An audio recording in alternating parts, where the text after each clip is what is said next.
Fight it then. Fight it with all that is in us. And may God defend the right. Warning! Warning! We gotta stop them! They're gonna kill us all!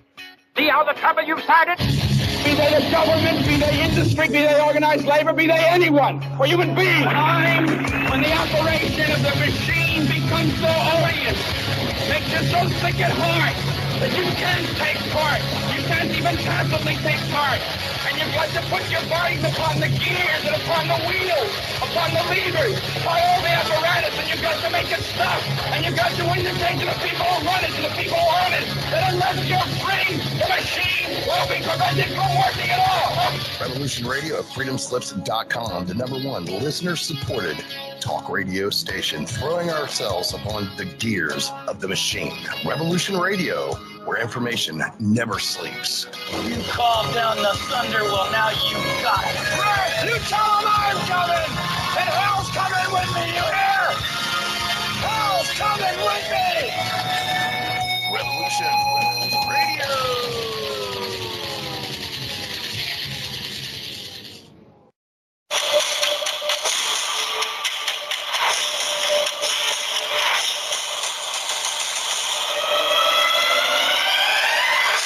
Welcome to Crypt I've Been Thinking. What's this show all about? Well, it's all in the title. He enjoys interviewing people about issues that he finds interesting and which cause him to sit back and think. Cryptocurrency, true crime, natural law, the occult. No topic is off limits here.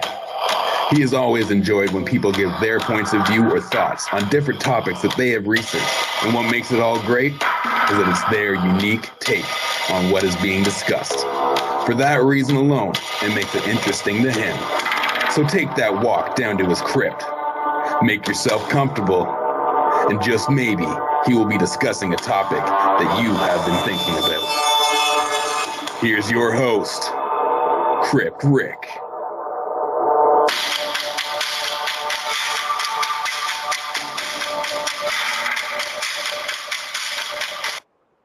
Welcome, everybody. It is, of course, if you're tuning in, you know as well as I do, it is Monday. That means you are listening to Crypt Rick's I've Been Thinking. I'm your host, Crypt Rick. You guys all know that, though. I don't know why I tell you guys that every week, because you guys already know that. I've been here 3 years, every Monday, haven't missed a day. So I know you guys know what's going on around here. And I just welcome you all. I hope you had a great weekend. I hope you're having the start to a great week. You know, I'm one of those freaky people who like Mondays. I always hear people saying they hate Mondays. I'm the opposite. I've always enjoyed Mondays because they are new. It's a new challenge. For me, it's a new week. It's a new week to start over. New challenges to conquer, new challenges to overcome, and new things to investigate and look into and learn about. So I've always looked at it as kind of a little reset. And just, you know, that's how I look at a Monday. I know a lot of people hate Mondays. I get it. But I'm just not one of those people. Call me a freak. Call me whatever you want to call me. But I hope you guys are having the start to a great week. The weather here is incredible. I've been outside barbecuing myself all day. I've been in the garden, getting the gardens ready, planting stuff, doing all the things that we do at this time of year to get our gardens ready, doing yard work.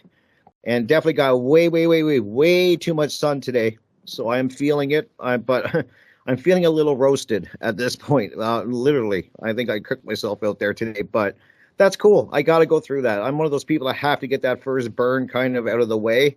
And then after that, it's smooth sailing and I tan right up. So I love it and I don't mind at all. It kind of sucks, but whatever. But anyways, that's enough of my woes and tribulations.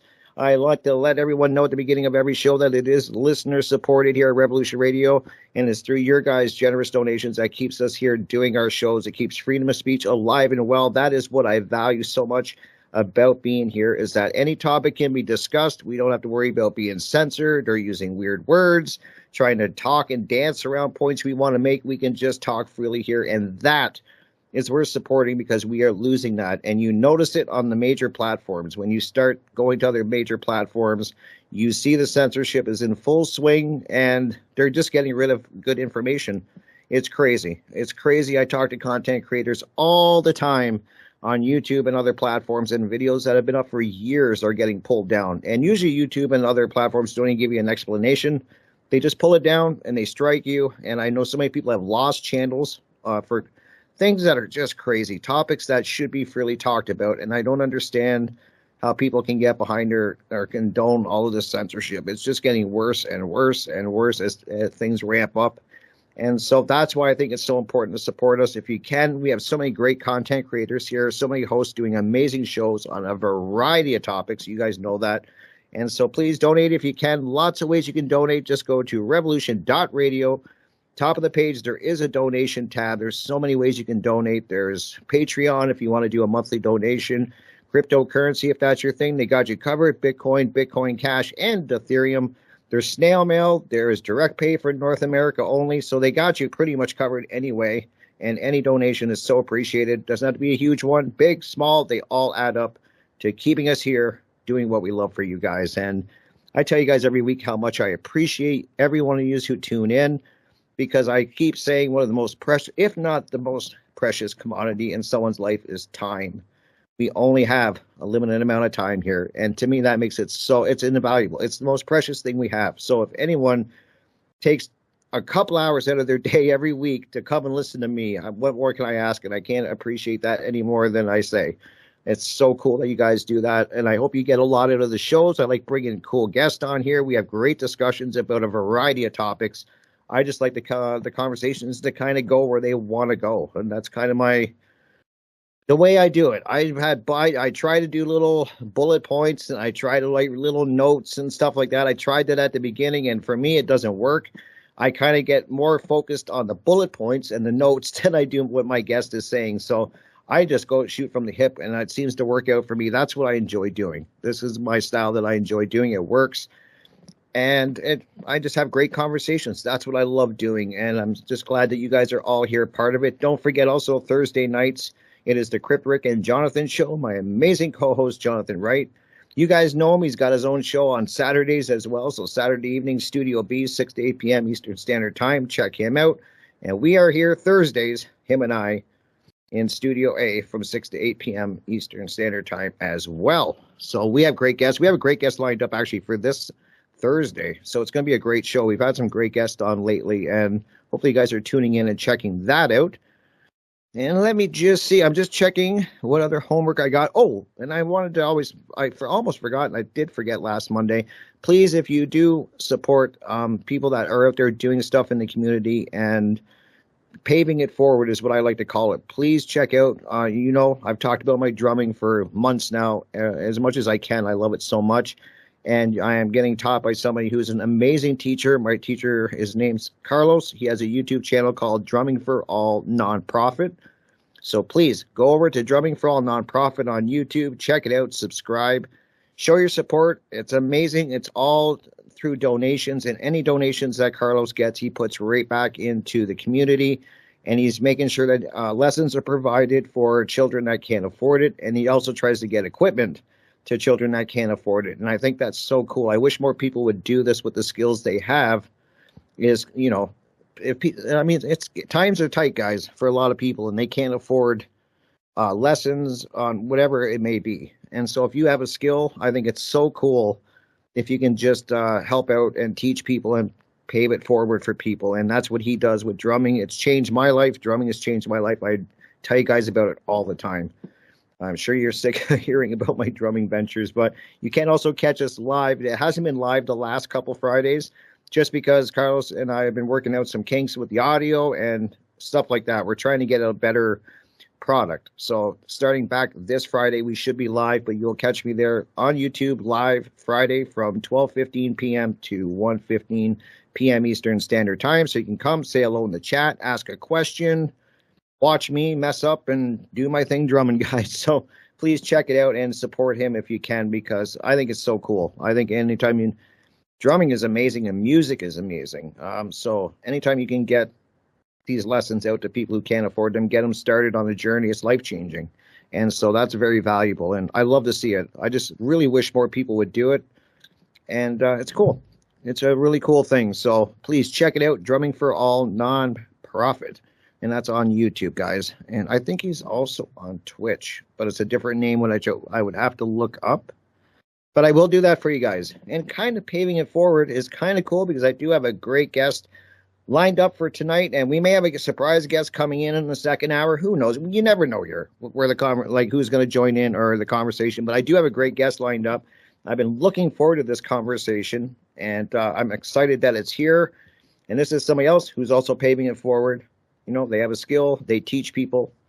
I'm sure we're going to talk about it. It's awesome. They do have a channel. And I'm going to get her to explain the platforms again. I can't remember what she said, but it is CF Girl Shares Art and Truth, which is very cool. I love art. I'm an artist. I was born an artist. My mom says I was drawing with crayons and doing pictures and that before I could do anything. I just naturally am an artist. That's what I do. I tattoo.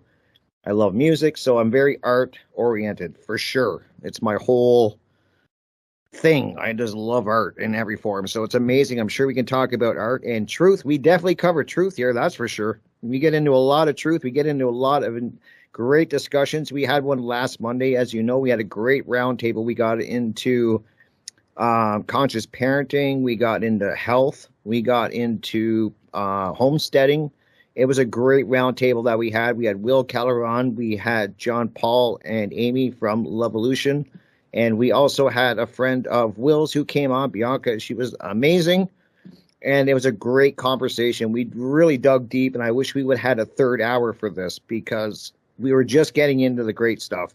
And the show's over. It happens every week. It just seems that the show gets rolling, and then it's like it's time to go. So sometimes I wish I had a third hour. But we are going to do a part 2. It's already in the works. We're going to get a part 2 because I want to get them back on. This is so important of a topic.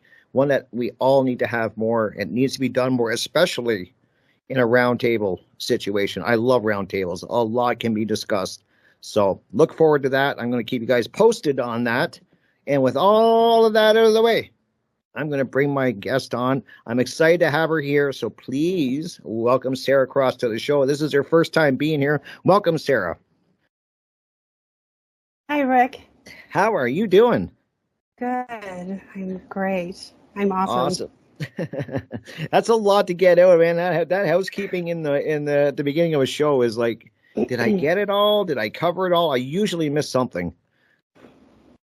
Well, that can happen, but I always like listening to it anyway. Absolutely, yeah.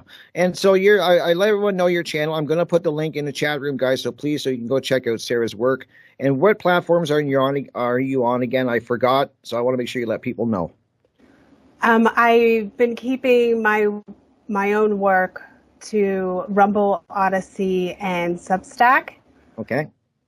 Primarily for because it doesn't seem to be like a huge censorship issue with those three, and I don't generally I limit myself to certain things, knowing that what I can handle with the time I have. So those three seem to be they've been my favorites so far. Okay, perfect. So that's good. Yeah, YouTube is it's crazy over there. I mean, as you heard in my intro, I've talked to people pretty much weekly who their content for whatever reason is getting yanked down, and a lot of people I've talked to have lost channels. They're on their second or third channel. And so the censorship is thick. It's getting worse.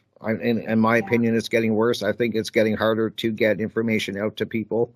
And that's why I value this so much. That's why I love radio. I love being here because we don't have these restrictions. Anything can be discussed openly and opinions can be made. And I love that. I think that's needed more, especially now, in my opinion. Yeah. I think so. I mean, and I think it's great that when that happens to people, their channels just get shut down. Not that that's great. That's not great.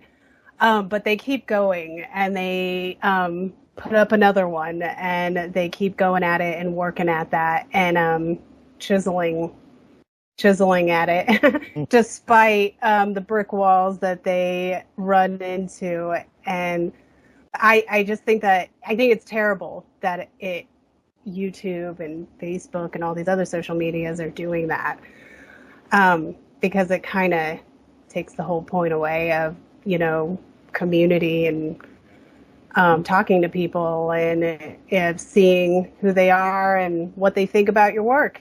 Yeah. Absolutely. I agree with you 100%. And I always remember Joe Rogan saying something on one of his shows. He said, how do you combat bad information? You combat it by putting out good information. You don't censor it. That's the thing I think people have problems with. If they hear something they don't agree with or they don't like, they get triggered by it and then they want to get rid of it. And I just remember Joe Rogan saying that. It always stuck with me because it makes sense to me. It's like, yeah, like if there's bad information out there, you just don't get rid of it. You put out good information, and then you let people decide, right? Yeah. To me, it makes sense. Yeah, like absolutely. It's so logical. And it should make more sense to people than just kind of shutting somebody down because of like one little, thing that they may think or whatever. One little tiny thing about them, they just shut down the whole thing.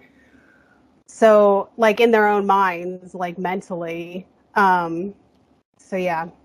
I agree, and it's getting bad, man. At least I see it. Like maybe I'm in that circle. I guess I don't know, but I do talk to a lot of people. I try to find out what's going on, and I know I've been flagged. I've had a few strikes on my YouTube channel. I'm back to 0 again. If you wait enough time, they'll reset you, kind of thing.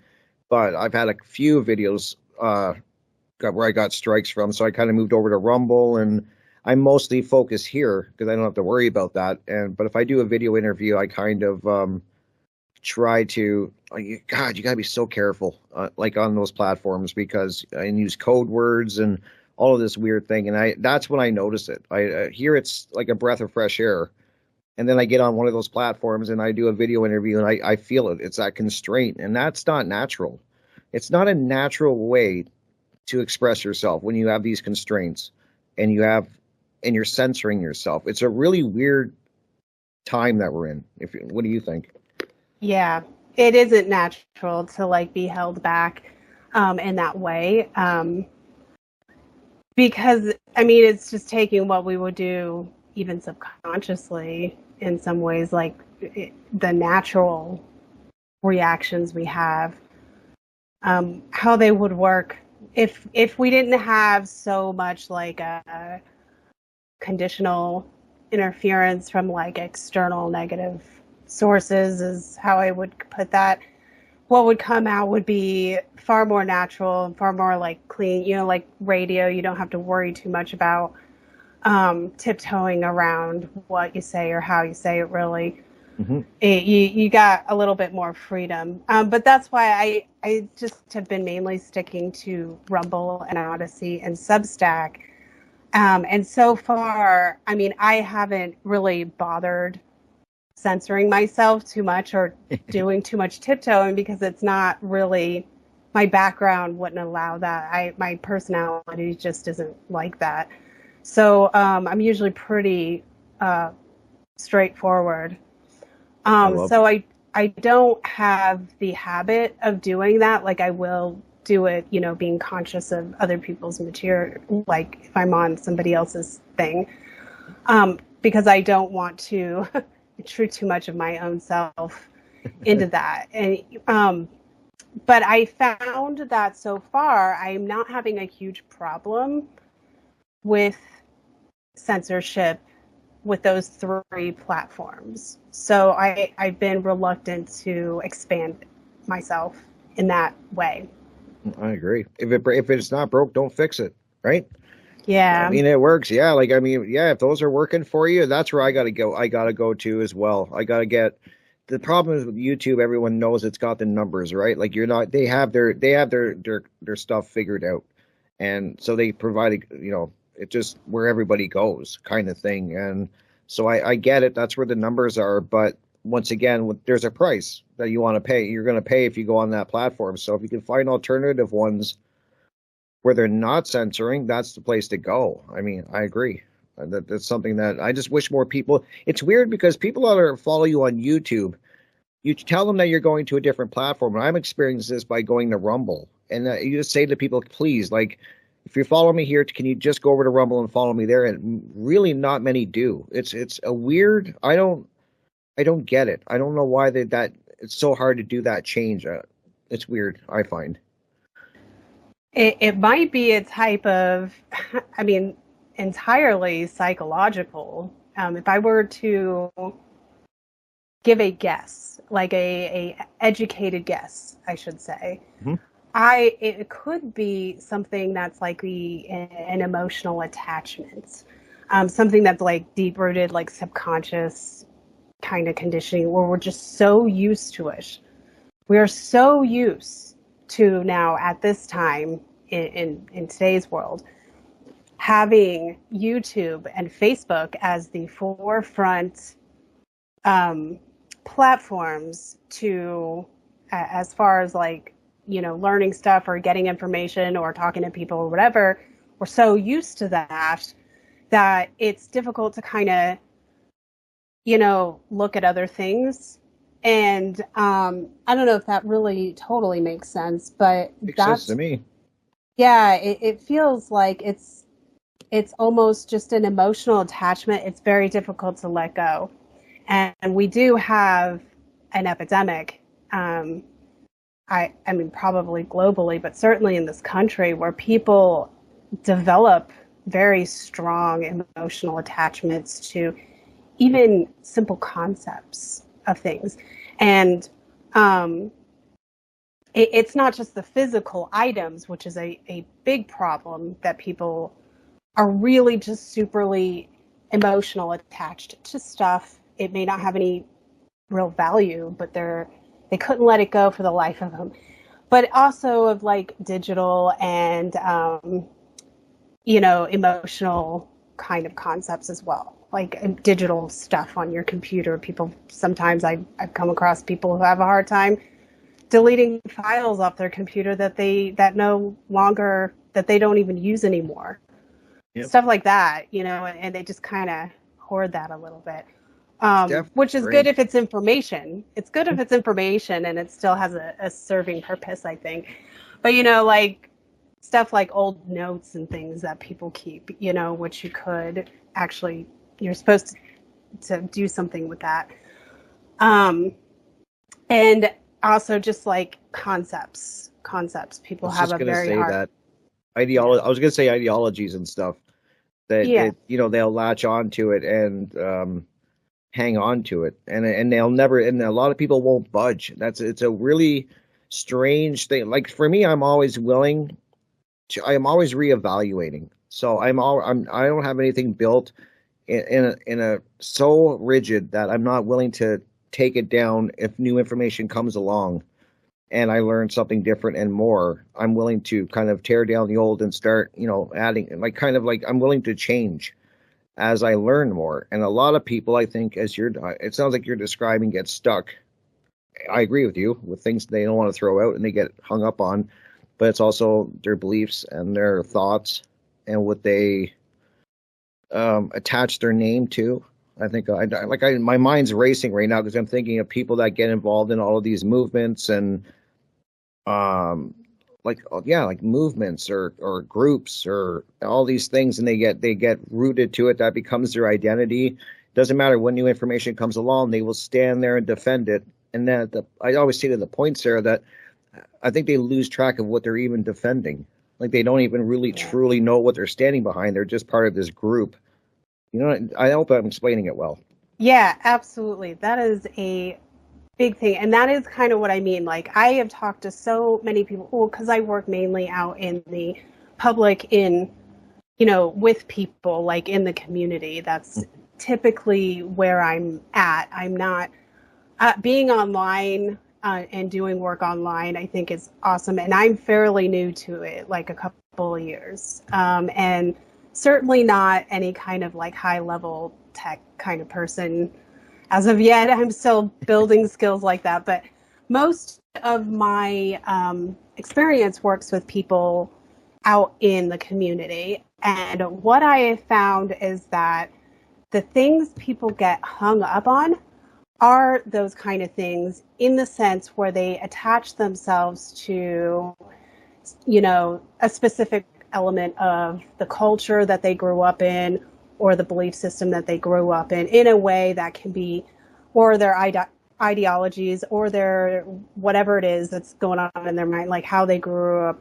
They attach themselves so firmly to that. I mean, other aspects of them, you might, have a a good back and forth with. You may actually agree with them, but then there's parts of people. I mean, that's why we're all unique, all different, and we all have the experiences we have, I think, individually for a reason, because we need those filters to go through.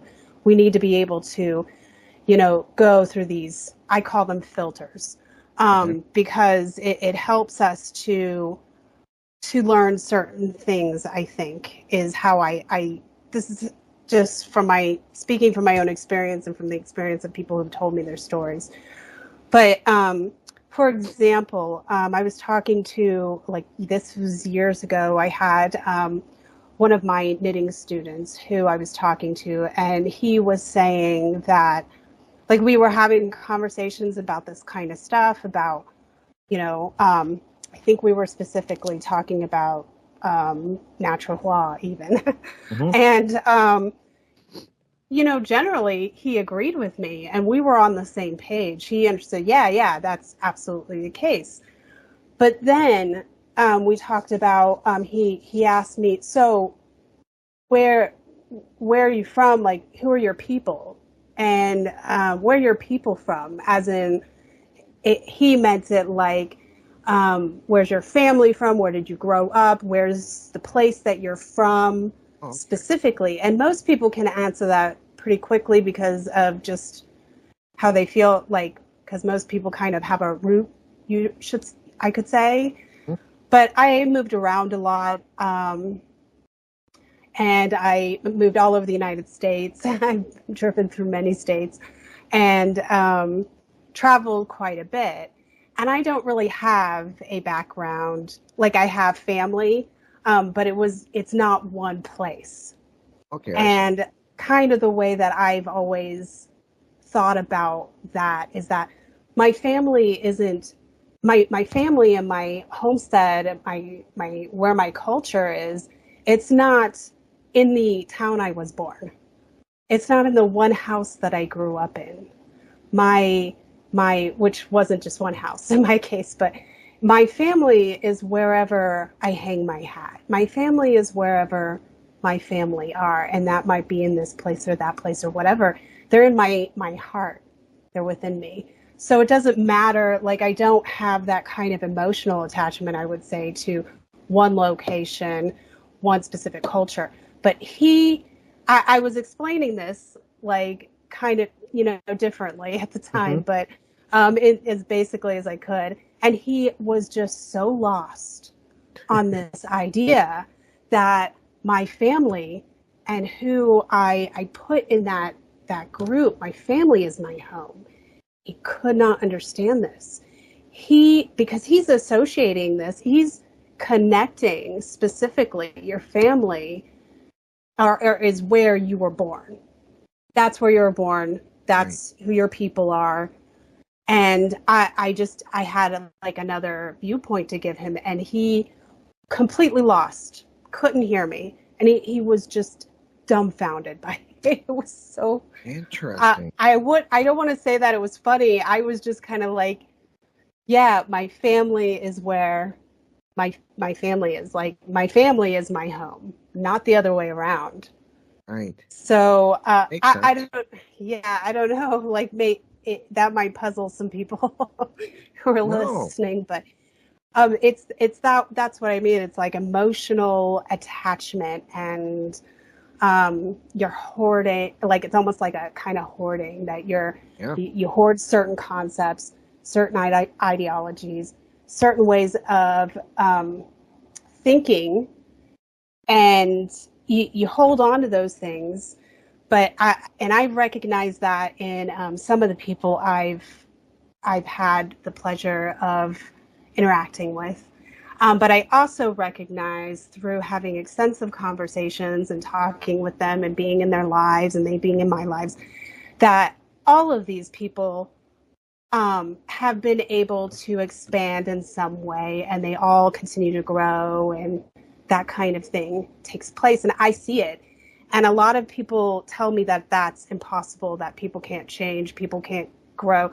I've had people flat out tell me that that's not, people just don't do that. And I'm like, I've seen it and I've experienced it. So I know that it's possible. people can't grow. I'm just trying to wrap my head around a statement like that people can't change who they really are and grow. That seems like it just seems defeated to me at that point. I mean, like, wow, I love growing, like, and learning and changing. I mean, if I look at who I was even 5 years ago to where I am now, there's been a lot of growing going on. So I'm like you, I've seen it.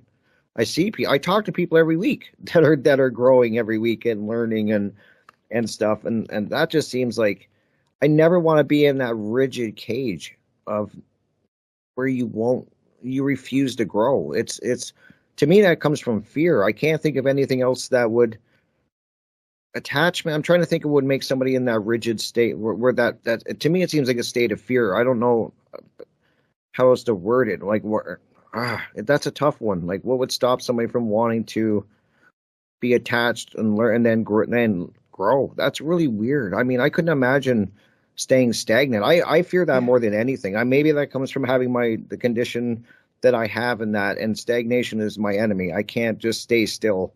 It's the worst thing I could do, and I think that might have something to do why I fear it a lot. Is this stagnation? And I've come across people that you meet them, and then you talk to them and you get to know them, and then you might get out of touch with them for a year, and then you meet up with them again, and they're right where they like. It's like you didn't even stop talking to them for a year, and you come back and they're doing the exact same thing.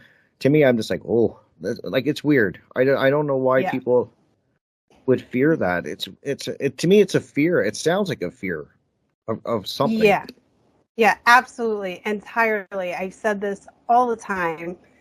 This is a fear-based reaction. Having unhealthy emotional attachments, no matter what you're emotionally attaching to, having if it's like a negative. I mean, I'm not talking about like the emotional attachment I have with my daughter or my husband. These are different. Healthy. Yeah. This is different. Like when you have healthy relationships with people, that's a healthy emotional attachment. So I'm not putting that in this what we're talking about here.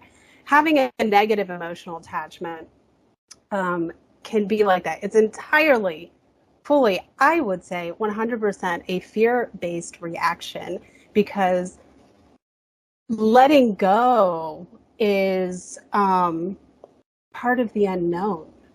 It's it's the fool.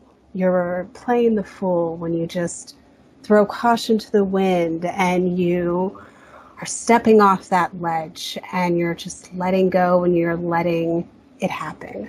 You're letting the doors open and you don't know what's beyond that.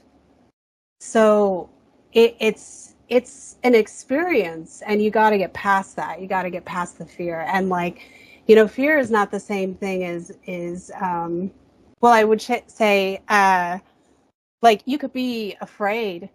You could even be fearful of something, but that doesn't mean that you don't have courage and you do it anyway. Right. So, I have that myself. Like, I will go into something and I'll be, kind of worried or fearful or whatever. Not really like in a too much of a way, because I'm kind of past a lot of that, where it fills me up with all kinds of anxiety and all kinds of like over stress or whatever. Like I'm kind of past that myself because I'm more used to it. But even stuff that I'm kind of like, oh man, I don't know if I can actually really accomplish this or do this or whatever, I still do it anyway, because I know that this is good practice. And even if I totally blow it, then that doesn't mean that's okay. That's and I use this in my teaching, when I'm teaching people how to like sew or knit, because that's primarily what I do. And usually it's really as a free service and whatever, because it's stuff people can learn on their own and their basic skills. But I say this all the time, like, you want to, I mean, at least try things, and don't let the fear of being unable, like the fear of like your insecurities that you get wired with, stop you from from doing something.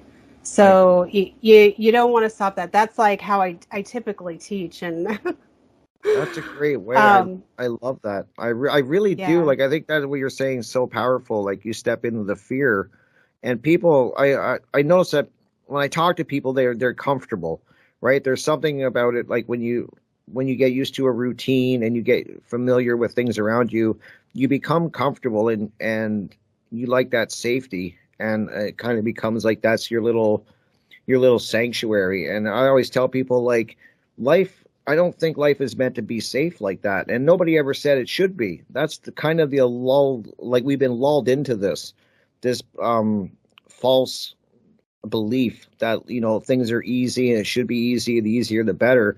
I kind of look at it different. Like, there's no guarantees. Like, there's no guarantees in safety in life.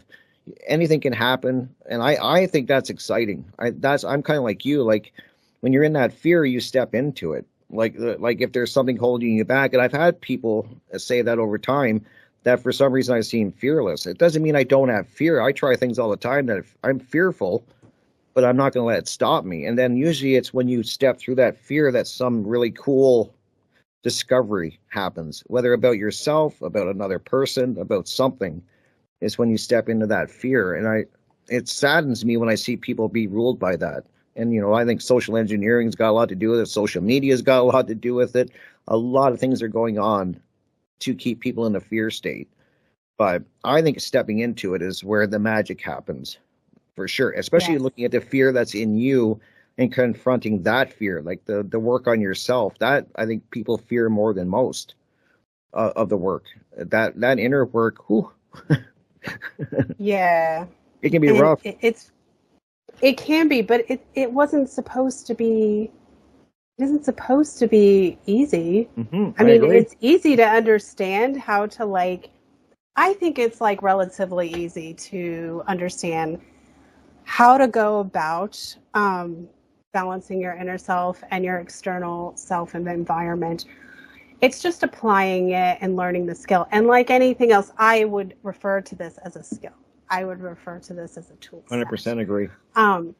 Instead of making it something that sounds like it's too complicated, because I do find that a lot. I find people take on these, they listen to what people are saying, and then sometimes they get a little bit intimidated. And I have seen this in people, and that's just because of, I think, conditioning. It's because of environment. It's because of their experiences. And it's easy to be kind of in that mode in the world that we live in because of the way that we are treated and by, institutional forces. So this is very easy, I think, to fall into naturally in this world, because there isn't any really there. I mean, you might have good influences in your life, but it can be fractured, and that can be very difficult to put those pieces together. So you have to build it. You have to build, like, you can't go too fast. And you got to understand that you got to learn patience for yourself. You got to get that patience. You got to care for yourself. You got to love yourself. And, I tell that to people all the time. You got to be patient. Just be patient with it, because it's going to come if you work on it and if you ask for it. Like internally, if you're asking for it, you're asking, this is like, where am I meant to be going? What am I supposed to be working on at this moment? You're going to get an answer for it. And it happens to me every single time. And, it happens to me every time I do it myself. I get some sort of like direction. And it's not like a magical thing. It's just like you're talking to yourself. It's you. It's the higher part of you that's coming in and nudging you in this way or that way. And I don't know. If people trusted that relationship that they have with their inner self as much as they trust just the external world at face value, then I think we would actually see in the physical world a very distinct change. I think things would tip over into more of a, there wouldn't be so much, what I think people are calling cognitive dissonance. We wouldn't have so much of that because people are going inward and they're trusting themselves. They're trusting their instincts. They're trusting what they think they know, their thoughts. They're trusting their thoughts, emotions, and the actions that they do with that. Yeah, I agree. Wow. Yeah. I just think you're saying it perfectly. I think a key thing that you said, the one word that I really picked out on was patience with yourself. And I think a lot of people, and I can see why people aren't patient and they don't like to kind of like take their time, because everything in this world now is instant gratification, right? So, I mean, everything has got to be quick results. And the quicker, the better. So it's kind of, I think I get why it's hard for people to have patience with themselves in internally. And that is a skill. Absolutely. That is doing that work on yourself and connecting with yourself and being patient. And I always add in being patient with yourself is being kind to yourself. I know in my situation, I've said this many times on the show, you could never say anything to me that I have not ripped into myself 10 times worse. I have said, nobody can be more horrible to themselves than I can be. I've said, like, over the years, I've said so many horrible things about myself to myself. Like I really can give myself a tongue lashing. And that was something that I had to work through. I think a lot of people are really hard on themselves. And I just learned that, it's okay. Like you can let off the gas a little and connect with yourself and love yourself and grow and look forward to the experience. Like I love the experience of growing now, and it's even ties into my drumming. Like learning an instrument, you need patience, like you just do. I mean, if I try to rush it, it's going to be chaos. So I think that's, having inner patience has helped me now become better at my artwork. It's become better at my music. It's really important. I think this is what we're covering right now. We're getting into some really important things. And I mean, what do you think? Like, I mean, this is where we can get into the masculine and the feminine and bringing this all together. I mean, we're in a big topic here, I think, important topic. Yeah. Yeah. This is good. Patience with yourself certainly needs to come first. And this is like practicing. You do need to practice as a skill. People are like, oh, you're just born with this kind of stuff. And I'm like, no, you're actually not. Nobody fell out of the womb being like, look how, awesome I am, Nobody does that. Nobody can do that. Like, it's, the percentage of actual, naturally born geniuses, which does occur on a rare scale. It's a small percentage. And even people who are classified as a genius still need to develop. They still need to learn. They still need to grow. They're still human beings. And so everybody does that. Everybody has to do that. Or they will not grow. That's the consequence. If you don't open those doors to the experience of just, being physical manifestation, what you really are, then you won't grow.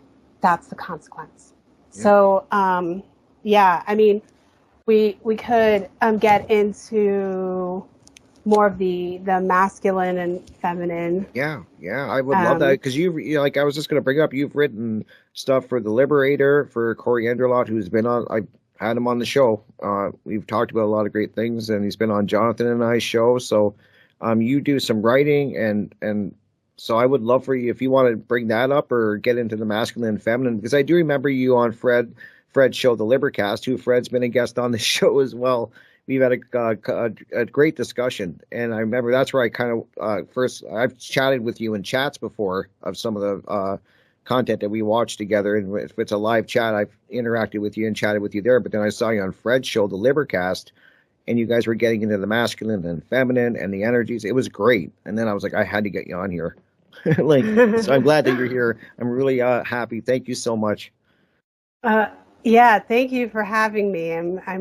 I'm stoked about it. I'm always kind of stoked about stuff. So, yeah, I could read a little bit of some of the writing that I wrote. Awesome. And, you know, your viewers could tell us what they think about it. You could tell me what they think about it. For sure. I would love to hear it. So, the first thing that I wrote in regards to that is just the basic. And I started writing about this particular topic because I was watching, like, I like to watch what people are doing online. Like, I just read the comments and I go through and I try to see what people are actually saying. Me too. Which you got to take that for a grain of salt sometimes, because what people will say on the internet is not necessarily what they'd say to your face. So you got to kind of make some discernment there. You got to use your discernment skills, which is also something you have to practice. Mm-hmm. So I started it with a balance that must be active within the self. So that's just all the inner parts of the self. And I'm sorry. I was actually starting to write about this stuff because everybody seemed to be very confused. Okay. About the concept of feminine and masculinity, and they were putting that like all in the same boat as each other. They're not understanding that there is a difference between the inner feminine and masculinity and the external feminine and masculinity. Sure. So that's why it seemed to be like a big confusing thing. And like, I'm like, I don't know if people are really maybe understanding it, but this is how I understand it. Okay. A balance must be active within the self to have a healthy and constructive feminine and masculine representation within not just the self, but the physical expression of the individual. So I mean by that it's got to be good within, it's got to be however that balances out within and however that balances out externally to be healthy. And to be able to produce healthy results in your life and for your children and for the people that you influence, I think. So if there is a fractured infrastructure within the individual, nothing on the external and physical expression of this individual will be functional. So if you choose to not work on that balance, here and there, which doesn't have to be all fast, it could take, your whole life, if that's what it takes. But if you don't even choose to work on it, and you allow it to be dysfunctional, this is what I think causes dysfunction in your life and causes, even it's us creating a lot of our own problems. Agreed. So there cannot be external or constructive health and growth in the physical realm if there is none within the self. So it's kind of like if you got a messy mind, then you got a messy house, which the house is everything in your external, right, as an allegory. And vice versa. If your house is messy, then your mind's going to be messy just because this is what you live in physically. Mm-hmm. So you physically live in just chaos. So of course your mind's going to be like that because you can't even like organize your food pantry. So how are you going to organize your head and your heart? So this is just how I've kind of like learned to understand this stuff. I think you're nailing it so far. I think that's such a great, I really do. I mean, that's the thing is that as we learn, most people, like you said, they are internally, like they're either leaning one way or the other. Like they're more in the masculine mind space or they're more in the feminine mind space. And I keep trying to tell people that this is the balance. You have to combine them both. This is the goal. And you're right, it could take a lifetime. We were talking off air yesterday and we had a great conversation. I enjoyed it immensely. We got into a lot of what we're discussing today, but I'm glad we're going a little deeper. And I think that's the balance that we're all looking for, or we should be looking for. Some people maybe not, but they should be. And that's the kind of the balance that we need is this masculine and feminine. because a lot of people aren't doing that work. And you're right. I agree with you. If you're not good internally and you're not, mentally there, that's what radiates out. It makes sense. Yeah. Yeah. Great point. Well, I found that within my own life first. So to my next point, so, this being said, the first thing for anyone to focus on, and only focus on first and foremost, is the personal inner self. Now, I can attest to this as a personal experience. I wasn't always clear-minded, and I'm not always clear-minded now, but I wasn't always with it. Like, I didn't always have such organization within my mind and my heart.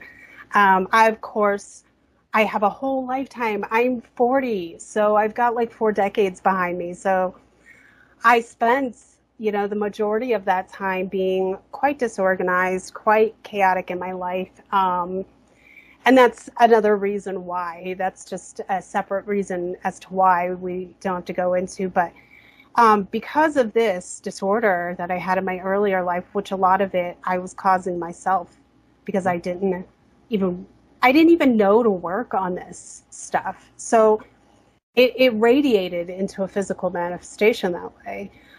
So it takes that time. And, it's only like a handful of years ago, maybe 10 years ago or so, I started really looking more into this stuff and really trying to evaluate things a little bit more clearly. So, like I said, nobody fell out of the womb being perfect. Right. It just doesn't work on that. You have to practice your skills. So, but when you start to do it, all you have to do is start. You gotta, like I actually said, I think I said it with Fred.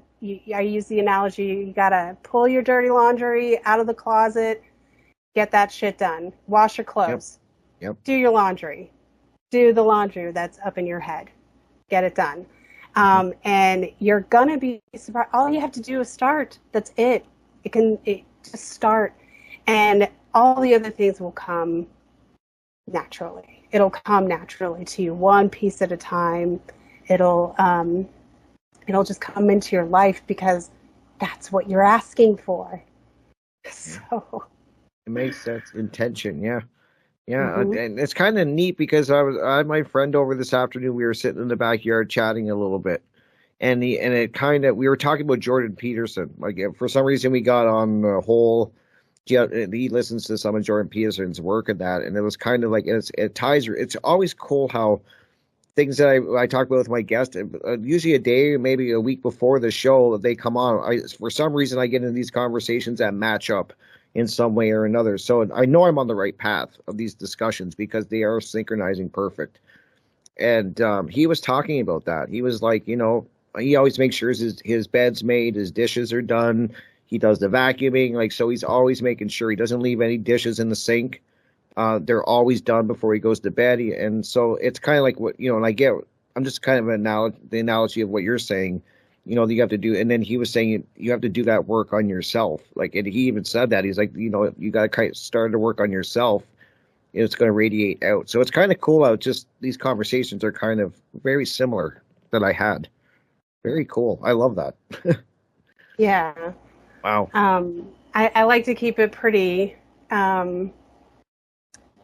easy, easy for people to really just get. I don't tend to go very mystical, even though I don't say that. I don't think that's bad if that's how people teach. And some people, they can absorb the information that way. And, when they get really serious and all into it. And, but I kind of like to keep things really open because I think it reduces the level of anxiety people that I've seen in the physical community that I have seen, where people, you can see the anxiety in them when you start to talk about something kind of heavy, and they're just like, oh, and they don't really want to talk about it because they feel like they can't talk about it. They feel like they don't have much of a place to talk about. But it's overwhelming, right? I agree. I like bringing it down really to the simplest form. That just works for me. And it doesn't mean that the other form isn't. A lot of people learn that way. They love it. I even like listening to some of those conversations and podcasts and lectures and stuff. I like that too. But I like we were saying last night, everybody's on a different level of the journey, right? Like, so it's kind of hard. You got to kind of adapt what you're talking about to where the person is in their journey. Some people are higher than others. Some people are just starting out. That's really important. That was something I had to learn quickly as I got in talking. Like, some people are just not where your level is. You got to come down and meet them at where they are. Right. Easy flow elbow. You got to take it nice and loose. Yep. And I love listening to I listen to everything. I listen to everyone. I read everything. I will, because I like all the information, and it's all beneficial. It all has some kind of benefit. Whether that benefit is learning where this is good information, or learning the skill of discernment where you're like, I don't know if what I'm listening to is fully accurate. I'm going to have to look into that and put that into my consideration file in my head so I can go and check it out. Right.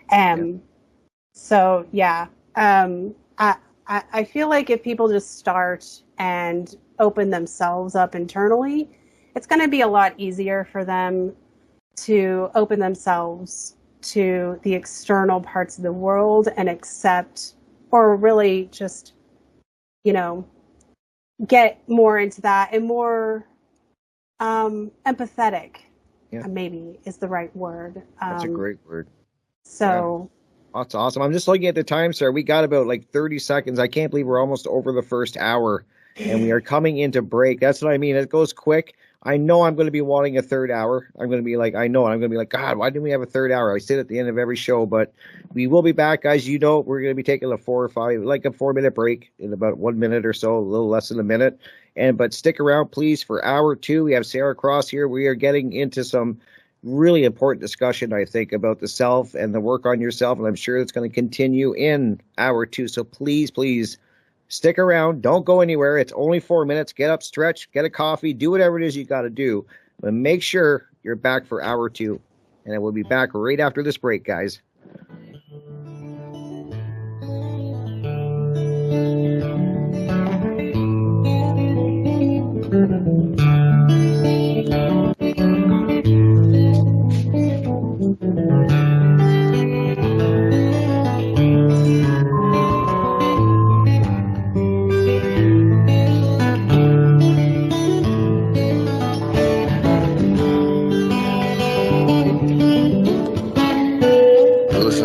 Radio at freedomslips.com, and we'll be right back after this message.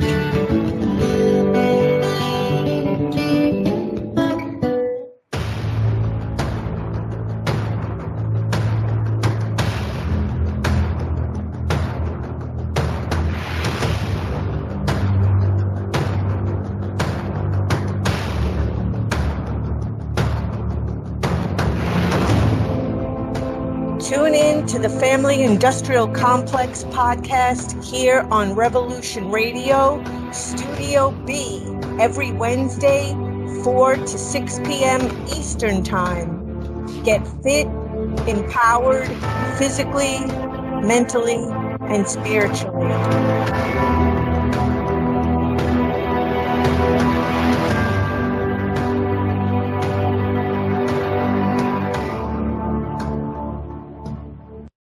Interrupt your normally scheduled programming to bring you this important broadcasting announcement. Now is the time to explore your greatest potential, embracing truth, health, and wellness while discarding the system and exposing its corruption. Experience true freedom every Saturday night between 6 and 8 p.m. Eastern Standard Time, live from Studio B. It's the Jonathan Wright Show. Find it right here at revolution.radio.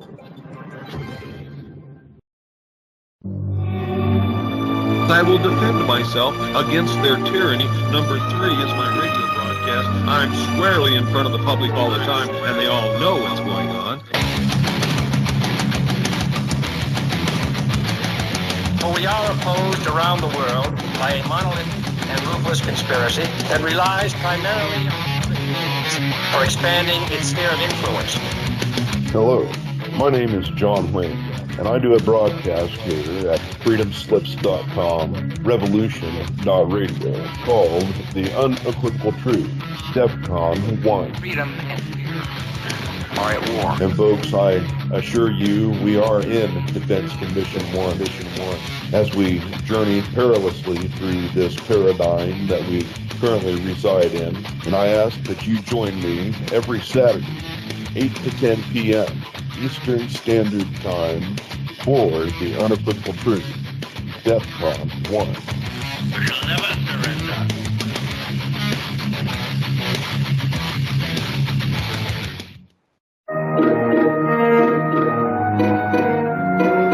The original machine had a base plate of prefamulated amulite, surmounted by a malleable logarithmic casing, in such a way that the two spurving bearings were in a direct line with a panametric fan. The lineup consisted simply of 6 hydrocoptic marsal vanes, so fitted to the ambifacient lunar wane shaft that side fumbling was effectively prevented.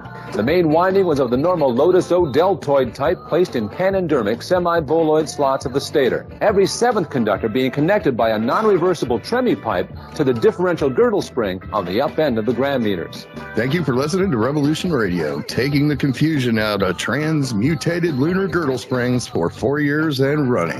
Revolution Radio, the #1 listener-supported alternative media radio on the planet.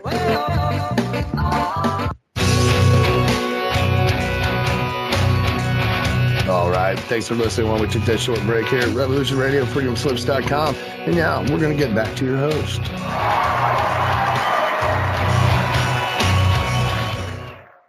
Welcome back, everybody. Already rolling into hour 2, and what a great conversation in hour 1. I hope everyone is enjoying this conversation. The least I hope is that you get you guys thinking and considering and maybe doing a little of the work on yourself. I hope that's the minimum that this conversation will have, because I think this is such a powerful conversation. We're getting into some of the nitty-gritty, and this is the really good stuff, I think. This is the work that all of us need to be doing and should be doing on ourselves. And so my guest, definitely, I was telling you at the beginning, and I put a link in the chat, has their own show. SF Girl shares art and truth, so please check it out. The link is in the chat room, guys, so I hope you do go check it out. And Sara Cross, welcome back for hour 2. Hour 1 flew by, as I always say it does, and you're making some great points. This is a great conversation. We're talking the masculine and the feminine and combining it and getting it in balance. So continue where you left off. This is great stuff.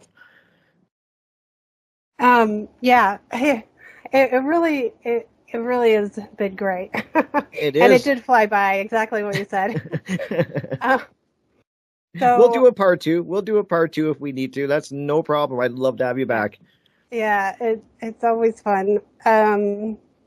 But yeah, and me and my husband, we both kind of say it's like what you're saying about we hope that this information is at least going in or being taken in to be considered. And how we kind of put it, like in your head, if people were to look at it like you have your knowledge file and you have your consideration file, and what that means is like you put what you know, not what you think you know, not what you believe, not what your own personal truth is or whatever. It's what you know as a fact. It's stuff you can back up. It's information is just undebatable truth. And then the consideration file is all the other stuff. It's the stuff that you take in and you hear and you're like, I got to look into that more, or maybe not, or whatever. That's your consideration file in your head. So that's why I watch everything. That's why I read everything, and I don't necessarily discriminate because of the subject matter. So that way, because I'm always going to hear something that I like. Yeah. And it's a good practice to be in, so we always do that. But I'm the same way. I'll learn from so many different sources, and I'm willing to pretty much take in and learn and listen and stuff like that. And then I do the work. I process it, and kind of like the trivia method. I take in the information, process it, and see if it's worthy putting back out there. But I'm like you. I love watching lectures and listening to audiobooks and all of these things. I'm very hungry for knowledge and information and stuff like that. And I think that's great. That's why I'm hoping people are, at least I'm as eager as I, maybe not as eager as I, I'm very eager to take in information. Hopefully we get people at least eager to look into different things and be willing to change things as more information comes along. As we were saying in the first hour, don't be so rigid and not willing to change as more information comes in. I think that's really key. Yes, you gotta learn how to bend like a reed. You gotta let it come in, and you gotta just at least keep your doors open. You know, don't shut yourself off. Too much. So yeah, but I did have like an extra point with the masculine and feminine. I wanted people to understand that. I feel like when people hear certain terminologies, certain words, that it is about working on yourself, working on the inner self and all that, it can be quite, like people might make it more than it actually is, and it sounds complicated. So I really like people to understand that it's really not so complicated. It's just, you got to get past terminology sometimes and just kind of really evaluate what you're doing. And when people start working on themselves, the inner parts of themselves, even if they don't have everything perfect or all in alignment, all you have to do is start, and you don't have to do it perfect, and you don't have to follow necessarily any kind of rule book or what this person says or what that person says. When you just start, it will come naturally. It'll come the way that you require it at that time. And then later down the road, other things will start to happen that you'll take in just subconsciously, and you'll grow subconsciously on your own naturally. You won't even realize that that's what's happening sometimes. Like that, I've had experiences like that's how most of my experiences have gone, actually, with working on myself. I just started with a little things. And from there, I started picking up things, like things just came to me naturally, and I grew from that, and parts of me started to heal, and I started to become more balanced because of that. And I didn't necessarily follow any specific type of rule books. I didn't go and like practice like a ton of like meditation, and like I didn't do all of that stuff because I guess like I don't really work that way. Like most of this stuff has come through really when I'm like sewing or knitting or something, and like that's I kind of go inward that way, and these things happen. So that's a great point. I just want to add to that right before you make your point.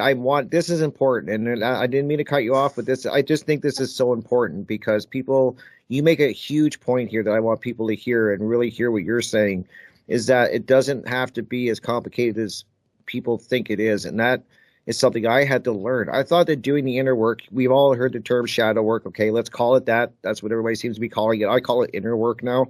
And I thought it had to be hard. And it is hard in ways, confronting certain things about yourself. But I thought you had to be in a quiet room and you had to be facing yourself in a mirror, which I did. I did all these things, and I thought it had to be difficult. And I found out very quickly also by trying different things like you mentioned that you can do it, and this can work anywhere. It could be if you're riding your bike, you could be on a hike, you could be in your garden, you could be, I don't know, you could be doing anything that you can get enjoyment out of it. I find that once you do that little bit of work, like you said, it can be something very small. It comes naturally, especially when you're doing something, for me, doing something that I really grounded and enjoy. Comes when I'm drumming, which is really weird because I'm making racket, but for some reason it works. So it doesn't, I love the point. That's why I had to add that in, because I thought it had to be like really difficult to get this like inner work done. Like you had to really bear down and meditate for 10 hours a day and all. That's not what we're talking about. Yeah, and it doesn't have to be all like, you don't need to go out and buy special clothes for, Right. you know, people get all kinds of like ideas in their head about like how things look because of mainstream media, because of movies, things like that. It looks a certain way, so that's what you have to do, so that you're doing that. It doesn't have to be that way, but that's why I teach what I teach, because I know that not only am I teaching a useful practical skill that they can use to really they can really create almost anything for their house, you know, really it's practical. Mm-hmm. But I know from personal experience that some of the greatest, like, I guess, epiphanies that I've had is when I'm kind of like zoned out and I'm just like sewing and, you know, I'm doing like really tedious type of work like that. It will, like, I go inward and while I'm doing it, and I'm just thinking all the time anyway, like I'm usually doing it in the quiet. And I'm just thinking about things anyway, and then suddenly, just like that, I'm like, oh, okay, I get it. And like whatever it was that I was on, whatever train of thought I was on. So it does work, and I do think that because I feel, well, this is how I see it, we are a fraction of that, of the greater whole, the source or God or spirit or whatever people want to call it. To me, it's all the same. We're a fraction of that, so we're the physical manifestation of this, and this is a creative force of nature. It couldn't be anything other than that. So because everything exists, so that's a creative response. And we are that physical manifestation that has the ability to create a physical environment from that. So if I don't know if that totally makes sense how I said it, but me. Yeah. So this is why I think it's important to really find something that is in a creative type of field or creative skill, even if it's just a hobby. And you will, if you open yourself up, without trying to be perfect at the skill, like don't try to be perfect or master the skill and be just awesome at it. Don't try to be perfect at it. That's not being naturally creative. Just go with what you're going with, like, and learn it naturally. You will start to balance that stuff out, and finding something like that really helps to balance. And maybe regular meditation, that does work for people. They find very good benefit in that, but that doesn't mean we all will. We have to bend like a reed in the wind. We've got to, you know, open up to new avenues. And find what works for you. Yeah, find out what works for you. Yeah, that's the great advice. Yeah, and once you've done this, once you're like really working on your inner self, even if it's like the next day after you started, you will notice specific changes start to occur in your life. You'll start to see, and I don't mean to be too like, spiritual or whatever about it. I see this as a very practical. It's cause and effect. It's an effect to what you're doing. It's a response to what you're doing. So even if it's the next day, sometimes you'll start to see a change in your physical environment. You'll start to see a change in how your relationships are going with, you know, either a spouse or a relative or a child, with your friends. You'll start to see how it's affecting your community, and you will affect your community. Even if you don't understand that you're affected, even if you don't see it, you don't have to see something for it to be happening. You could be affecting people in all kinds of different ways, and you would never even know it. But maybe you're not supposed to, because it's about how it affects that person. That's about them, not about you. So that's you don't always have to have recognition for like the waves, the ripples that you create. And that's why I like working with the community, because I understand that I have my inner family, my inner physical family within my home. And I have my family community. And that's how I consider whatever community I live in at this time. Because, as I said, I moved around a lot, but to me, it's just global for me, really. I consider my community as my community family. And that's how I refer to them as, because that's what it feels like to me. That's how I view them, because I understand we're all part of the same little cell structure within our community. Like, we're all part of that. So, you know, like all the different businesses, all the different things that people do, whatever, are affecting each other, and are part of each other's lives, even if you're like kind of strangers, you know. God, you don't have to be best friends with them or like invite them over to dinner, but we are part of the same community, and communities agree on how we're going to operate with each other and with the world outside. So you're making such great points there. Like, you really are. And I mean, I really hope people are taking in what you're saying. Like, this is so needed to be heard. And I, at least I think it is. I think right now, I've said so many times that I think people are lost. A lot of people are lost. They don't even know who they truly are anymore. And there's a lot of reasons for that. I get it. Life is crazy. Life is busy. You got social media. You got people engineering your thoughts. And, you know, I mean, I get it.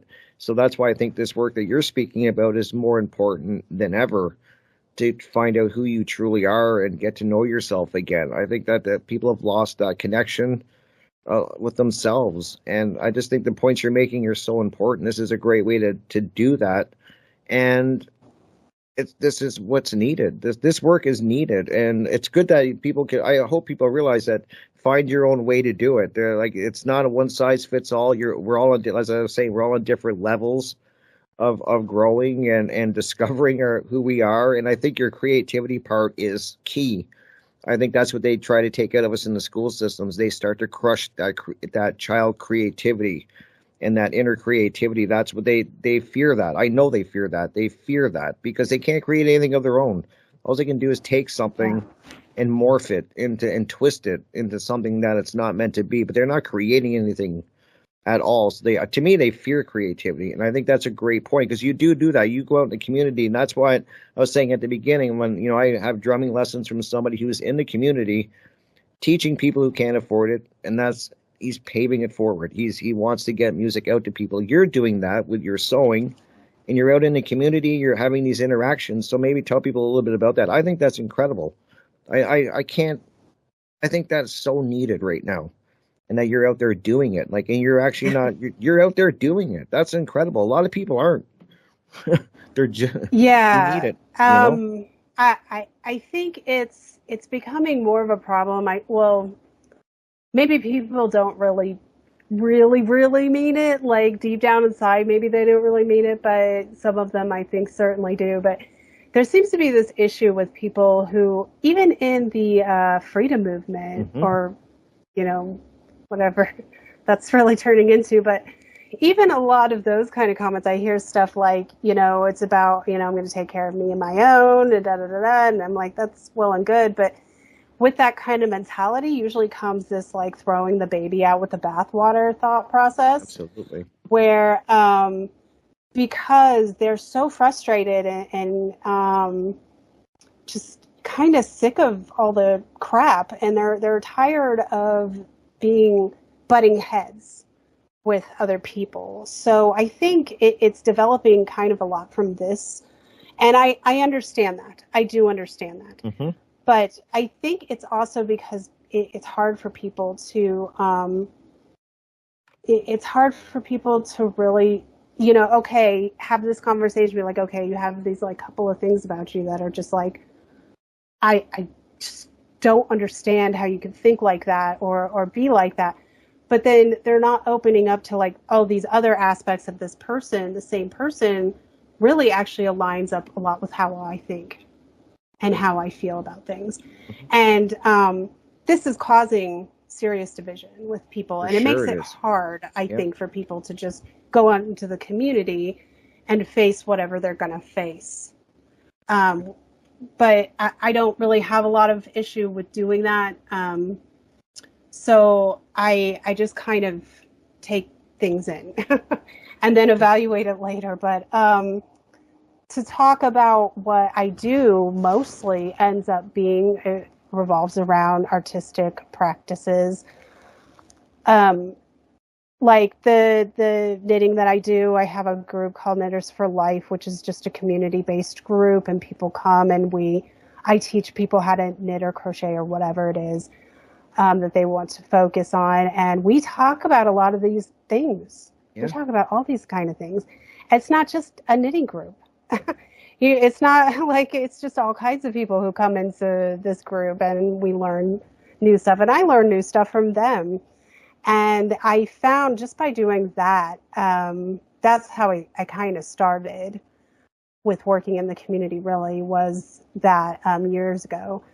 And I found that it's not so black and white with people, with how people think, like, I'm this faith system, or I have this idea about government, or whatever. And I learned to,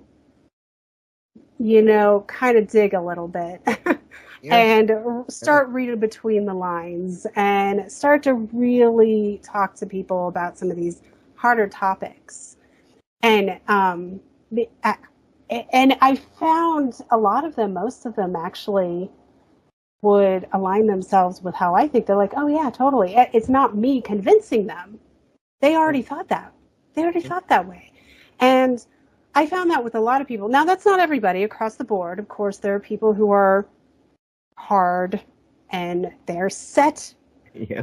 And they will do that. They will be like that and think like that way. And they will be a brick wall to the day they die. And you gotta go, okay, well, maybe next time. See you in the next life. Maybe we'll meet up again and have this conversation again. And maybe, but I have to pull back. I don't get frustrated about stuff like that, because I pull back and I'm like, okay, whatever's going on with this one individual who just does not want to open themselves to anything, which is all a fear-based reaction. I agree. I would say that's all fear. It's walking off the cliff. And that's not something they're willing to do. They're not willing to play the fool in this. So I just look at it and be like, okay, whatever's going on with this particular fraction, this individual, the inner part, maybe they're not supposed to be there yet. They're not supposed to be able to hear me because they're working on different things internally, subconsciously, whatever their high self is doing, which is just them, really, whatever that's going on, they're working on something else. They're in a different place right now, and they're not ready to hear me.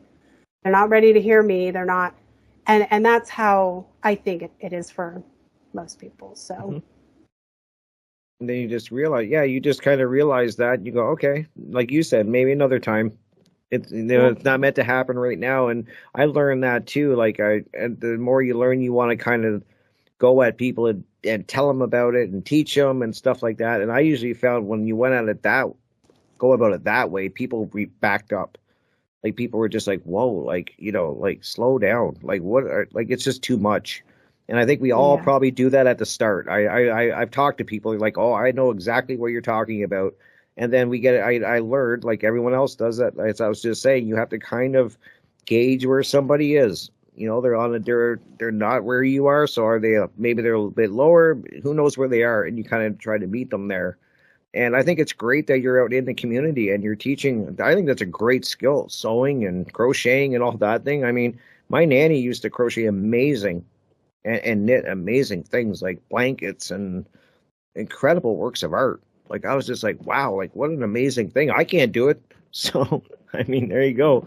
It's incredible. So I think, and it's great that you're out there, Sarah, talking to people. What a great gauge. Like you're actually out there, and I love doing that too. I much prefer. I get social media. It's got its uses, and I mean it makes things like this happen.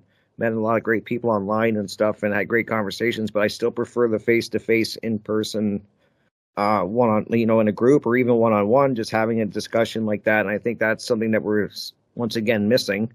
That's another kind of thing that is lacking. But I'm glad that you're out there, and I think it's so cool that you're talking to people. You're having these interactions and seeing where people are. That's great. Like that's what is needed. Yeah. Very cool, man. I love it. Is there any other points that you want to make on the masculine and feminine? Is there any, or because I'm going to bring Derek. I've had Derek Bartolacelli. I always get his last name. I butcher it all the time. I'm sorry, Derek. I know you're listening. Bartolacelli. I try to do it with a little flair to it, so I try to remember it. And but he's going to be joining us probably for the next like half an hour, and then. But I want to make sure that you got all the points that you wanted to, and before we bring them in. Yes, I did. I would just say to people, be patient with yourself. Let it come naturally. It'll happen. I agree. So no, that's awesome. Like what a great conversation. I hope people are going to at least consider what we're talking about and start slow, do the work slow. It doesn't have to be done in a day. That's another thing I had to keep telling myself too. Like Rome wasn't built in a day kind of thing. Like be a little patient with myself and laugh at myself, have fun. Like all these things that we do as a child, that's what we do. And we lose that, right? And then we start taking things so serious, and then we get hard on ourselves. And I just love all the things you're saying, Sarah. I really do. Like, like and I always heard the saying, as I'm sure you did, it's not the destination, it's the journey.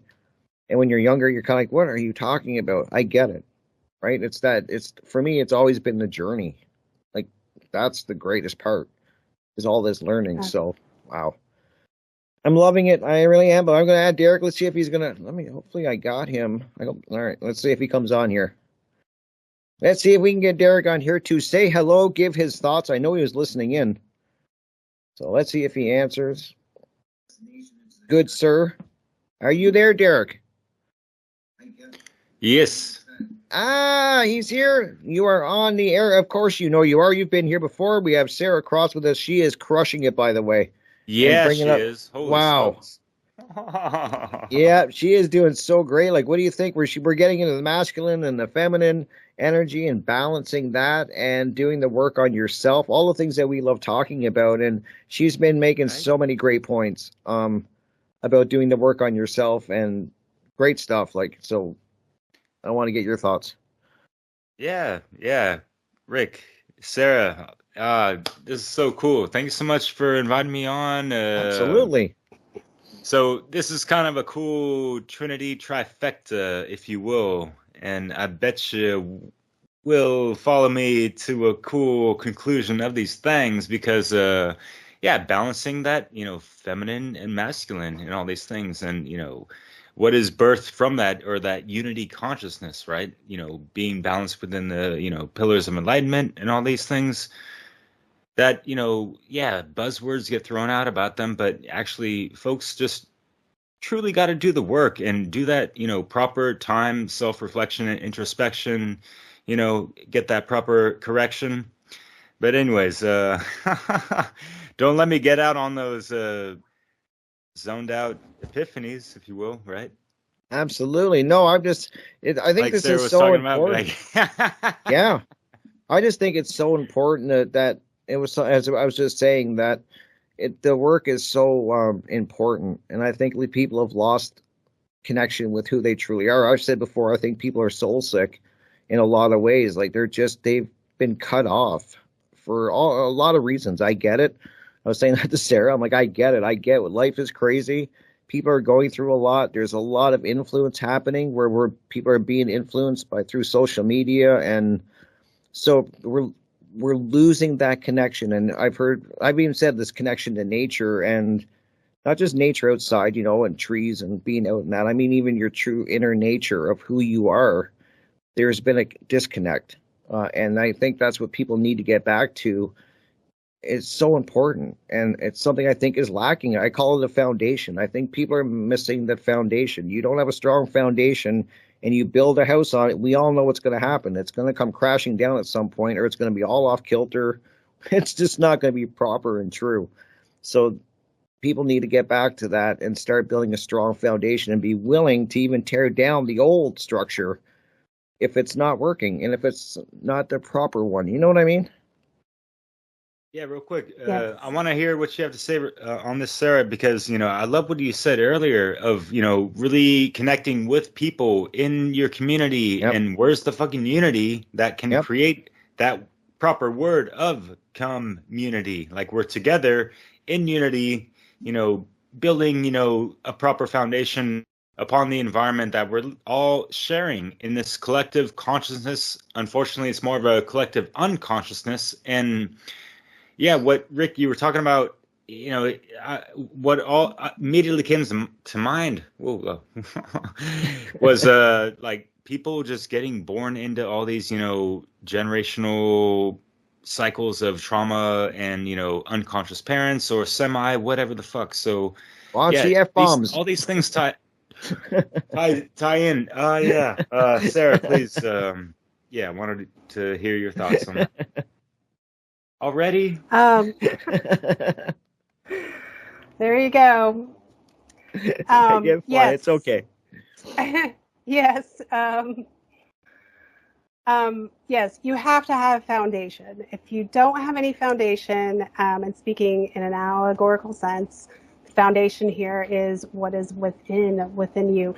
So you build the foundation, you're going to build a great house. And if you build a good foundation within yourself, the great house that you're going to build externally is going to come out naturally. There's going to be a gravitational pull. This is in my experience. There's a gravitational pull that comes and into your physical, part of your world, and you're going to build that house. And it's the same concept when you go out into the community. If you're building a good external foundation, and this is really like, you might call it networking or just, being an extrovert or whatever people want to call it, but you're building a foundation externally in the community. People start to know who you are. You start to get a bit of a reputation in your community. And this is the foundation, and then people are going to gravitate to you because of what you're doing or the reputation that you have. So that's, you got to kind of maybe practice that a little bit more about like how you present yourself.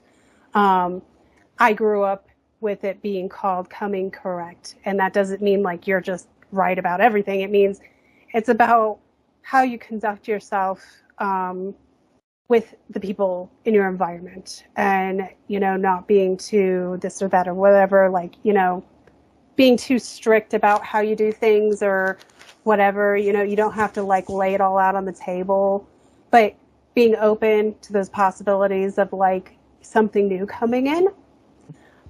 So that's, you got to building the foundation out in the external world is really just not being frustrated with how people are just obtuse or hard-headed or whatever, because that's what they're getting. That's what you're getting automatically if you like go head in and just be like, guys, you got to know what's going on with the parasite class, and just like being crazy with it, like, because you're so excited that you like now get it. You got to maybe step back a little bit, don't get frustrated when they're like, okay, all right.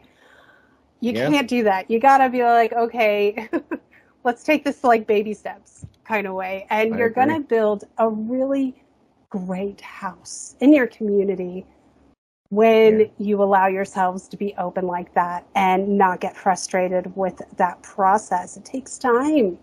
It takes patience and care and consideration. You're so right. That I love that you're bringing that word up, patience, because that's what I was, as we were saying earlier. I know that that's what people are lacking is patience in so many areas, and I get it. I mean, just the way how quick the world runs, I get it. It makes sense to me. I always try to look at it from other people's eyes, looking, it's easy to point fingers, but okay, let's turn it around and see where these people are coming from. I get it. Life is going a million miles an hour. People have a lot of things going on in their life, a lot of concerns, And so, then it comes to care. Like, what are you putting your care and what are you putting your intentions behind? Which I love that you're bringing up also, Sarah. That you're like what you're manifesting. You're manifesting what's around you. I mean, especially from what is going on inward. So what you focus on is what you're going to manifest. It's just that's just the way things work. Like you said, cause and effect. And I think that's such great points that you're bringing up. And community, I talk about that all the time too. That we've lost community. Like we're losing so many things. And I believe technology is great. I think that's got a lot to do with it. People are not involved in the community like they used to be. Community was a big thing, and I think that we got to get back to that. Really important. What do you think, Derek? I mean, Sarah's just bringing up great things to think about. Yeah, definitely. And the landscape has changed. Obviously things are more digital. Mm-hmm. There's a lot of tools that can bring people together, yet it's kind of divided people more, kind of just made people kind of in their own bubbles. And especially with the uptick of, algorithms, that doesn't help at all. Yep, it's you're kind right. of detrimental. But as far as like getting back into the rhythm of being present in your current environment, like how many people opt out of driving their car downtown or whatever, and take walking or bike riding, whatever, if that's feasible. Not everyone is in that kind of area, and I'm in a special place in France where I haven't owned a car for 15 years, and it's been pretty glorious, and I keep my fitness up with that, and I see a lot of different things that I really wouldn't, or interactions with people, and I would cross people that I really wouldn't if it's just like boom, a millisecond, crossing in a car as opposed to a couple seconds on a bike, if you like. But there's I wanted to get back to what you guys mentioned in the first hour, just a quick second, or maybe you touched on it in the second, but as far as like this, the rigidness, because these things tie in, right? Like how many people are kind of rigid in these, echo chambers, in these bubbles, in their seclusion to the slab with the black screen and all this stuff. Hey, it's my cat. You like that? Screenshot of my. But so It's awesome. What's up with the imbalance of, Sarah, you were talking about, taking it back to the proper harmony of the masculine and feminine and all these things, and what we're still getting out of, and there's a lot of residual of, and there's, the feminine have their own issues, but, to focus on the men's side, what I've noticed is that, with the older generation of men, they've been a little bit more rigid and stubborn to kind of, in layman's terms, get with the times, man, like whatever the hell. I watched my language there. Good catch, brother. So, Sarah and Rick, you guys noticed that right there, so what's up with someone being stubborn? How come they're not being able to be receptive to new information? They're Good not question. balanced in that feminine aspect of their conscious mind, in a sense, right? Yeah, I would say personally that's because instead of them having the ego, not to quote or anything, but instead of them having control over their ego, which we all need, we all have, it's part of what makes us individual and unique. The ego has them. They are just controlled by it, rather. And then I would also really say that this is a fear-based response. And I don't really just see this in with men or with women who are older. I don't just see it with them. I see it with people my age. I see it with the younger generations. I kind of see it everywhere, this rigid thought process that it has to be this way. or that with whatever it is they feel, or feel, like they're going on feelings rather than like, oh yeah, that's the imbalance. That's an imbalance of thought, emotion, and action, where emotion is taking control instead of you using a formula, of thought, emotion, and action to assess what you're thinking, feeling, and doing. But I see this across all age groups. I see it through all, belief systems, or like all of those things are kind of like the details. It's just the world that is becoming more and more fractured. And when you have a world that is imbalanced, well, messy life, messy mind, and vice versa. It's going to be like, it's going to affect each other. And whether people understand that cause and effect is a thing, cause and effect works both ways. It works either, spiritual to, or I would say non-physical to physical, and it operates physical to non-physical. And it just, there's a consequence. And I mean, people look at consequence like, oh, that's so negative. It's a hard negative word, but really a consequence is just it's just an effect. It's just a reaction to whatever. It's to the cause, to whatever happens. So. Great point. Wow, such great points. This is where I'm going to wish I got into a third hour. This is always what happens because you brought up great things, both of you. And especially ego, that's a whole show right there, how people are so, wow, ego is rampant, what is going on. I mean, people are in their egos and feelings. I'm glad you brought that up, that, people are being led around by their emotions. And that is, to me, a dangerous place to be. When you're reacting, when you're in a fear reaction and you are run by your emotions. So that's what steers you, is what you're feeling, and you're in your feelings. We hear that all the time. People are in their feelings, and I'm like, this is the slope that we're on. And so you add fear, and then you put feelings behind it, and you steer people that way. It's like you said, this cause and effect is rippling out, as you were saying in the first hour. It's like, I think of a rock being thrown in, like a pebble being thrown in a lake. You have that ripple effect, and of course, I know that my actions even ripple outwardly, and that. I think people have a hard time wrapping their head around that. What do you think? Yeah, absolutely. It's hard to see something. It's hard. It can be difficult. You may never see it. You may never see it. Yeah, it can be difficult for people to understand how reality works on, through the microcosm and the macrocosm. When you can't see something, if you don't see something, a lot of people are like, oh, well, it's just not there. But they never think about, like, they don't put that in the same box as like, well, I don't see like oxygen or gravity, so they know that it's there because they're being affected by it and they can feel that. But it is the same concept. Like, just because you don't see something happening doesn't mean it isn't happening. And this isn't being like fanciful. This isn't being like hopeful or like, where you're just like, oh, well, I feel like it's happening. I think it's happening. So then it's happening. No, it's happening because that's how reality operates. So that's a great I mean, I don't know if that answers the question. It does. It makes great sense. What do you think, Derek? Like, do you think people have a hard time? Like, I want to get your thoughts on that, because I think people do have a hard time wrapping their head around.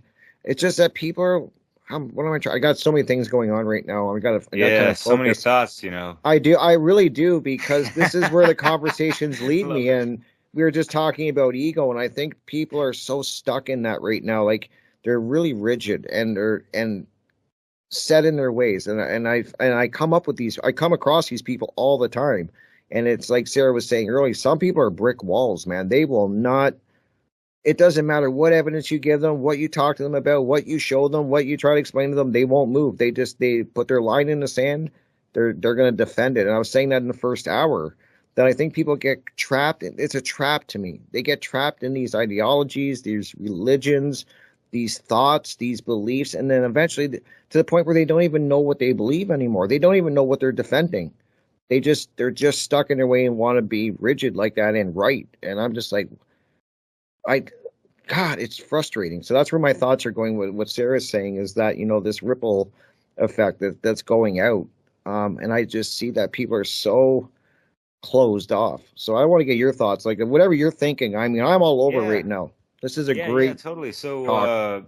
what I was talking about, the older generation, I kind of, is, secluding it more towards the men, but it's just an archetypal consciousness that has, prolonged for umpteen generations, from a long time ago. And it's just this crusty thing that people need to chisel away still at, like these younger generations, like, hey, like we can evolve out of this and, build something new, proliferate, higher states of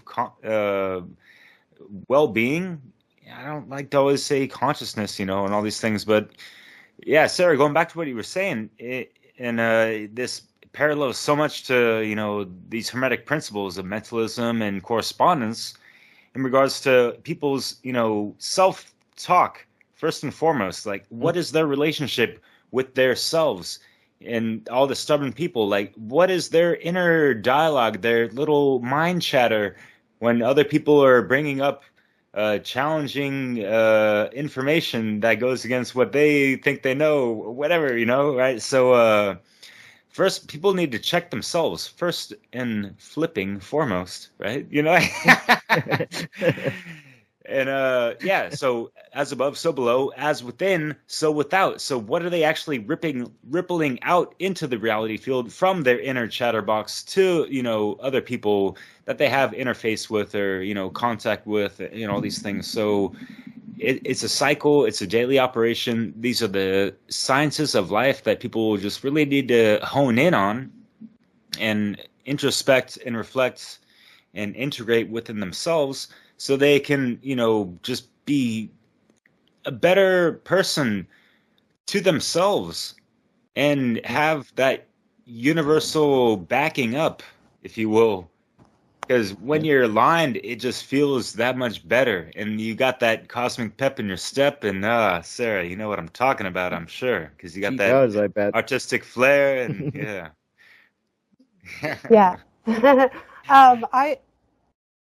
I would say, just to add to that, because, you want to be open, and most people, I think, want to be open as well to new experiences and new ideas and new things. But I would want people to consider, just as a side note, when you are out in the world, whether it's online or you're out in your physical community, I just want to add that I hope people can consider that when they come across a person who is like that, they're a brick wall, you're not going to get through to them. Whatever it is you're saying, they cannot hear it from you. Maybe they'll hear it from somebody else, but they're not going to hear it from you. And that can be a frustrating situation, a frustrating event. But maybe just consider that experience that you had with that person who is an absolute brick wall, who will contradict everything you say, who will argue with you, who will call you crazy or belittle you or insult you or whatever, and they won't listen to what you have to say. Maybe you yourself needed the experience of that interaction. Maybe you yourself are like, okay, and this happens with me all the time, both ways. Sometimes you meet a situation, you get into a situation, or you meet a person, and you're just like, Christ, like, I think I'm about to have a migraine over this. But then I kind of reflect later on, and this is actually like how I'll get sewing or whatever, and I'll start to think, you know what, I really needed that interaction, because not only did it show me how that kind of interaction takes place with a person like that, it also taught me this, and this. And now I can take this, and this, how I conduct myself, how I go about things, how I interact with people. I mean, there's so many different things you could actually take from an experience like that, but they're always kind of specific, individual to individual, person to person. And you're like, I needed to know how to do that. I needed to know how to alter how I go about this kind of information with these kind of people. It's a learning experience, and we get just as much experience from negative interactions as we do positive ones. That's a great point. That's such a great point. And I can say I've had people in my life for years. It took years. I'm starting to make progress with one particular person in my life, and it's taken 3 years of chipping away little bit by little bit. At first, it was heavy resistance, like it was really a wall. And I was like, okay, this is not the way to go about it. I'm never going to get a result this way. I might as well just run my head into a wall. What's the point? So a little bit at a time, like you were saying, Sarah, and same with you, Derek, chipping away a little bit. And I call it, you can call it planting seeds, whatever you want. I've heard people refer to it as that. I've said that too. And it's you'd be surprised. It may take time, but it works. You may think they're not going to ever think about what you said ever. It's like, I don't even think they heard me. And then I found out a year later, oh, they heard me. And for a year, it's been mulling around in the old thingamajig, playing around in there, and they just starting to think about things. And that's a great point. And I've learned a lot, like you said, Sarah, from talking to people that are that way. You learn a lot. If you're open to learning, it's a huge experience. So that's really powerful what you said. And I hope people realize that. Wow. Yeah. This is good stuff, man. What do you think, Derek? I'm loving it. I'm really going to get her back on for part 2. Question or quote? Sorry to cut you off, Rick. No problem. Go ahead. They say something like, the mind is like an umbrella. It's best used when it's open. Yeah. Even if it's not raining every day, but hey, people are worried about, oh, don't rain on my parade. Well, where's their umbrella? And what's up, fella? Are you not standing on eternal axioms of truth and, cosmic law principles where you're not going to be off-ended by someone or something that someone said because they don't know you as much as you know yourself? Because, hey, you know yourself, right? You got that proper gnosis and all these things and all. Hey, it's just your life. You can do what you want, but at the same time, think about everyone else and what you're participating in, because you could be participating in the slavery of yourself and others. That's just how it goes, my sisters and brothers. That's right. Yeah. What are you putting your energy behind, right? Yeah. Yeah. And an umbrella is just a tool. An umbrella is just a tool. Yep. Either you're using it to shield from the rain, or you're using it to shield in the sun, and one thing is negative and one thing is positive. If you're looking at it in a psychological standpoint. Yeah, great point. These are the conversations I think are so valuable to have, and that's why I love bringing guests on and having these discussions. And everybody comes at it from a different angle and a different way of saying things, and that's why I hope the variety and the differentness of people's the way they come about it is going to hopefully resonate with people that are listening, and something's going to catch them and get them to start thinking a different way. That's the best I can hope for. That's what I always try to aim for. I don't think I'm going to change anybody instantly. I don't have that thought at all. I'm not that much an ego that I'm going to be changing people drastically right away, but I'm hoping that I at least didn't get them the gears rolling and them thinking about things. And so I'm just really honored to have you both on. I mean, it was very short notice for Derek. I was just asking Derek what he was up to and asked if he wanted to join us. And Sarah, I'm so excited to have you on here, and you're really bringing up great stuff. And I'm definitely would love to have you back for a part 2,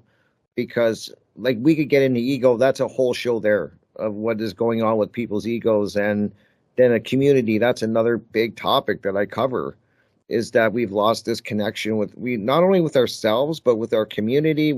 They're really the social engineers. And I know this is a big one. What do we got? Like 3 minutes. And I bring up a big topic, but maybe we could touch on it in part 2 is what the social engineers are doing to steer people in this direction and break these connections.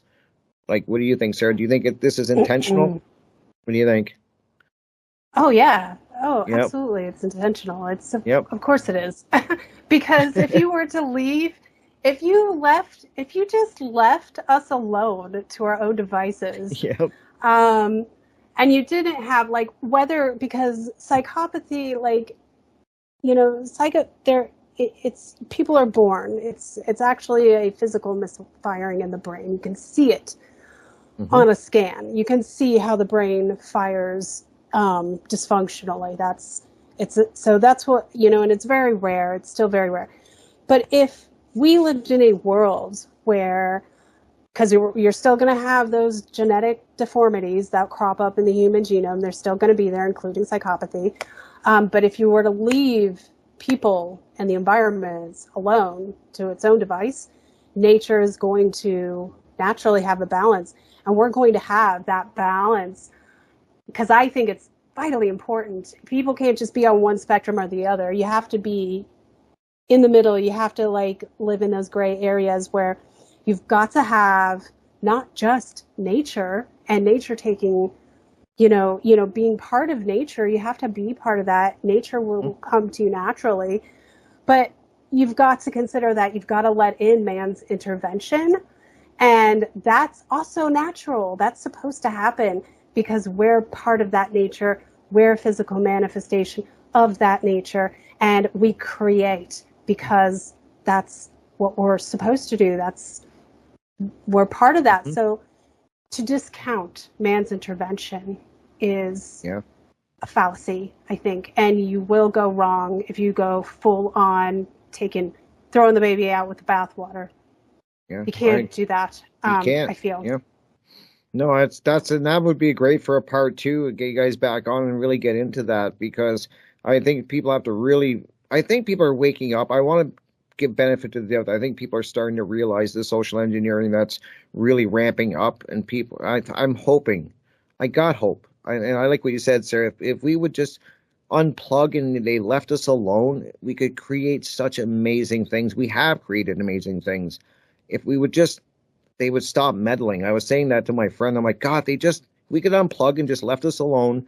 It's amazing what we could do. But no, they like I said earlier, they got to keep inverting and destroying our creativity. So yeah, incredible stuff, guys. We got 1 minute left. So I want to thank you both so much for joining me tonight. This was a conversation that was so powerful, and I will set up a part 2. Hopefully you guys will join me again in the future for part 2, and I will make that happen, guys, for you, because I think, like I said, I wish I had another hour. Make sure you please check out Sarah's work, SF Girl, and it is, SF Girl shares art and truth. Don't forget, you can see Derek on his channel, Awaken Your Mind. That's on YouTube. I will leave a link, guys, for both. Thank you so much for joining me. I will be back Thursday, and I will see you next Monday as well. Take care, guys. Have a great week, and stay safe.